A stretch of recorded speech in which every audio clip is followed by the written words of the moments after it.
আমি খন্দকার মাসুদুজ্জামান। আমরা ধারাবাহিকভাবে মূলত কিছু কাজ আমরা করি। উসমানী উদ্যানে আজও এসেছিলাম। ইমাম খতিবদের যে পুরস্কার বিতরণ করা হলো এবং সেই পুরস্কার বিতরণীতে আমরা ছিলাম এবং সেখানে আমরা আমাদের কাজগুলো করেছি। পাশাপাশি ধর্ম উপদেষ্টা এখানে বেশ ইমাম খতিবদের নিয়ে অনেক কথা বলেছেন। সবথেকে মজার ব্যাপার হলো ধর্ম উপদেষ্টা যা বলেছেন যে ইমাম খতিবদের নিয়ে এটাকে প্রধান উপদেষ্টা মহোদয়ের সাথে ওনারা আলাপ আলোচনা করেছেন।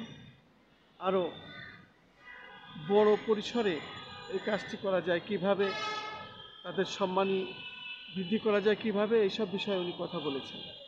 আমরা উসমানী উদ্যানে ওনার সাক্ষাৎ নিয়েছি, ওনার বক্তব্য ধরেছি।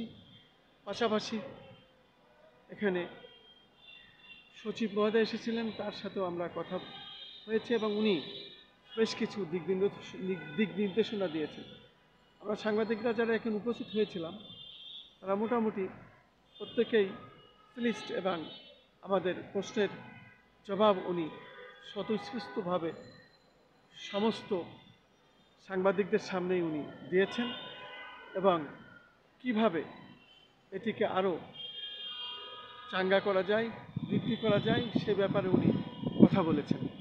এটি আসলে আমাদের জন্য একটি বিশাল পাওয়া।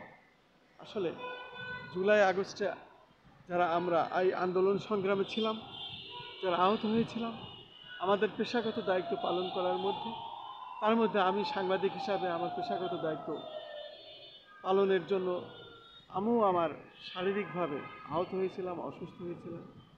শারীরিক অসুস্থতা নিয়ে এখনও আমি ঘুরছি, শরীরটা বেশ অসুস্থ, মাঝে মাঝে অসুস্থ হয়ে পড়ি। এ বিষয়েও আমি কিছুটা কথা বলেছি ওনার সঙ্গে। উনি যেতে বলেছেন ওনার মন্ত্রণালয়ে এবং যোগাযোগ করতে বলেছেন। ওনার কথাবার্তার মধ্যে আমরা খুব আন্তরিকতা অনুভব করেছি। আমি খন্দকার মাসুদুজ্জামান। আমার যে 12টি ইউটিউব চ্যানেল আছে, একটি অনলাইন পোর্টাল যেটা আওয়ামী লীগ সরকার আমাকে বন্ধ করে দিয়েছিল, taranewsbd.com নামে দীর্ঘদিন আমি পরিচালনা করেছি।